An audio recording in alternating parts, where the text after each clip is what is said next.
था कि महाराज चामुंड जी घनघोर वन में ईश्वर की तपस्या में लीन है और उधर ऋषि नारद जी इस संसार का भ्रमण करते हुए पूरे संसार का जायजा ले रहे हैं और तत्पश्चात आगामी दृश्य में क्या होने जा रहा है ये तो भविष्य के गर्त में ही छिपा है।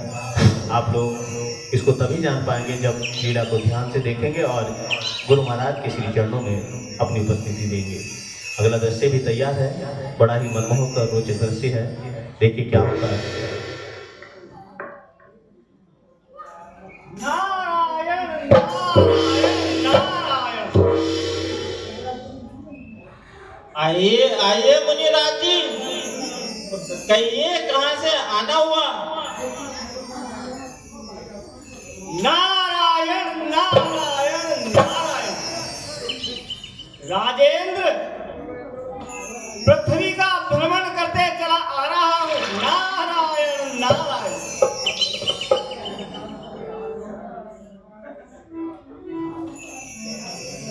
महाराज, आपको कुछ तपोवन का हाल मालूम है या नहीं? हैं? यह क्या बात है?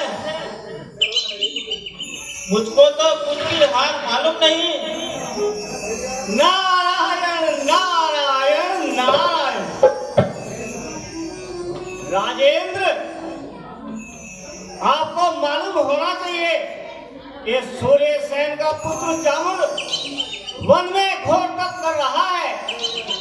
यदि उसकी तपस्या पूर्ण हुई तो वह विष्णु भगवान के सिंहासन को छीन लेगा।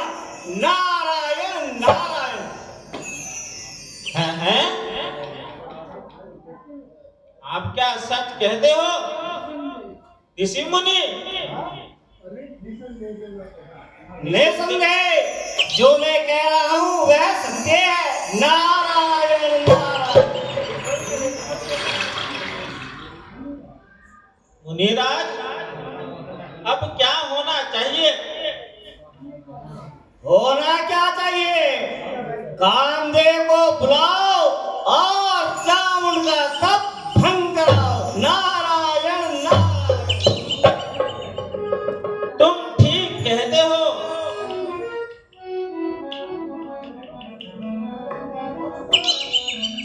तो गुरु भक्तों, आप लोगों ने देखा कि भगवान विष्णु को प्रसन्न करने के लिए चामुंडेव जी महाराज वन में घोर तपस्या में लीन थे।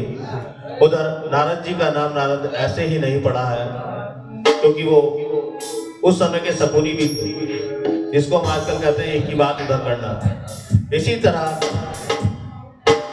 चामुंड तो तपस्या कर रहे थे भगवान विष्णु को प्रसन्न करने के लिए, लेकिन मुनि नारद जी ने एक और बढ़कर एक बात कह दी कि आपको यदि चामुंड का तप सफल हो गया तो सूर्यसेन का पुत्र चामुंड आपकी गद्दी हासिल कर लेगा। जबकि ऐसा उनके मन में कोई विचार नहीं था, वो तो केवल ईश्वर की साधना में लीन थे।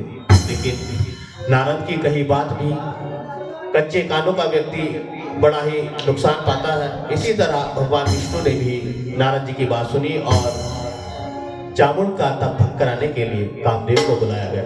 अगला दृश्य इसी से संबंधित होगा। आप लोग ध्यानपूर्वक देखते रहिए। धन्यवाद।